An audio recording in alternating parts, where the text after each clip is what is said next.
Welcome back inside the Q Center, ladies and gentlemen. Teddy Jenner joined by the Commissioner of the WLA, Mr. Paul Dal Monte. Paul, how are you, sir? I'm doing well. How are you tonight? I'm fantastic. We had a great game if you're a Victoria Shamrock fan, but in your first year as Commissioner of the WLA, what have been the challenges so far for you in trying to make this your own?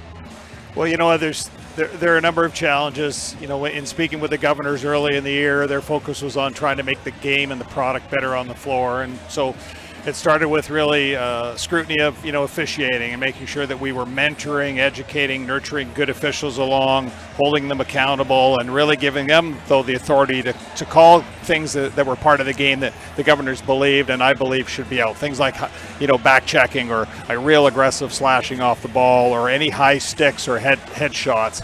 And I think we've seen a trend in those things coming down. The game is more about the game and less about the unnecessary rough stuff. Still a fast physical game, but it started with the product on the floor. And there are a number of other challenges. We can look at marketing and social media and so many other things, but you can only do little things at a time when you're a part-time employee. And you've got a couple of supporters here that are helping us, including Gareth Gilson out of Victoria, who's our associate commissioner. Has it been tough for you to make this transition into a role as commissioner, or has it been a nice, smooth one for you? Yeah, you know what? It's been a smooth one. There certainly has been a few bumps along the way, but the fortunate thing is I've been around the game a long time and so many great relationships that I have. So whether it's with Coach Hayes in Victoria or Tim Kelly and Randy in Coquitlam, I've known these guys either having played with them or against them or coached against them or played with them. So there's so many things around the relationship piece that I've really tried to lean on. Even look at the guys that are game commissioners around the league, from Darren Reisig here in Victoria to Dave Evans to Ben Helches to David Ray Durante, a lot of legendary lacrosse guys that are stepping up and giving back to the game and being part of trying to grow the game and make sure it's a quality product on the floor. Is it important to you to have guys who aren't too far removed from playing in this league and being a part of this league as part of sort of your quote-unquote staff?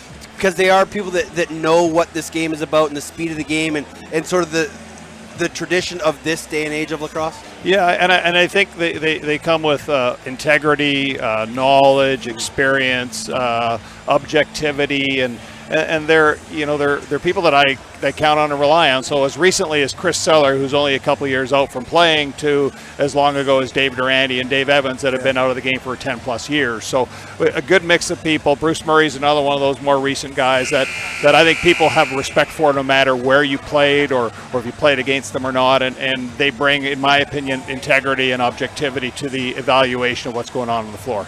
The top four teams, Victoria, New West, Maple Ridge, Burnaby, kind of separating themselves from the pack.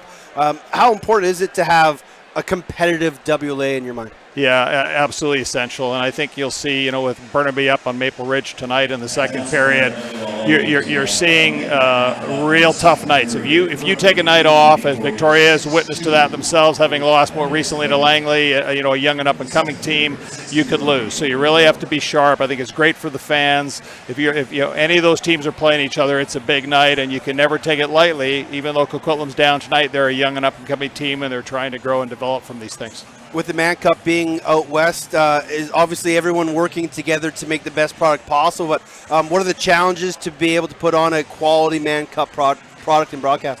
Yeah, I think that we're thrilled to have it in the West for sure, right? It's been a while since we've won the Mann Cup out here, and we want to put on a good show. So, it takes good people. I've already reached out to the names that I referenced to you as our game commissioners as being part of a Mann Cup committee. That work's going to start earnestly this week in terms of everything from, hotels and travel and awards and all of the other details that go around it. That work is going to begin because we know we got to put on a good show, and we as the West want to make sure we're well represented. So what's next for you? You're obviously here in Victoria. You're trying to get out to as many arenas and games as you can, but on your docket to make sure everything's going smoothly. You haven't had to do too many suspensions or anything like that, which has been a good thing. But what's next for you on the road ahead? Yeah, fortunately there hasn't been a ton of discipline, which is good. It's not the fun part. You never see like to see players miss games or take money out of owners' pockets. But you know what? Really, the focus going forward here is on the Mann Cup, narrowing our pool of officials down so we get the right people officiating the big games in the playoffs of the Mann Cup, and making sure we put on a good show and have the Mann Cup return to the West where it belongs. Well, you are a man that I didn't like much when you were coaching the Burnaby Junior Lakers, but you're on the good side now, so I appreciate you coming to town and checking out the game, and thanks for joining us, and keep up the good work. Pleasure. Thanks for having me. There's Paul Dal Monte, Commissioner of the Western Lacrosse Association. And you heard some of the names that he mentioned of guys that he's bringing in just to be a part of his fraternal order of people. And it's always been something that I have stressed, to get more people who were a part of this game in the last couple of decades, whether they're in a coaching role, an executive role, behind the scenes, working in teams front offices, working the league offices. It's important and essential to have those types of guys because they understand the game. And Paul Dal Monte, not too far removed from being a junior coach and a National Lacrosse League coach, and a fantastic choice to be the next leader of the Western Lacrosse Association. We thank him for joining us.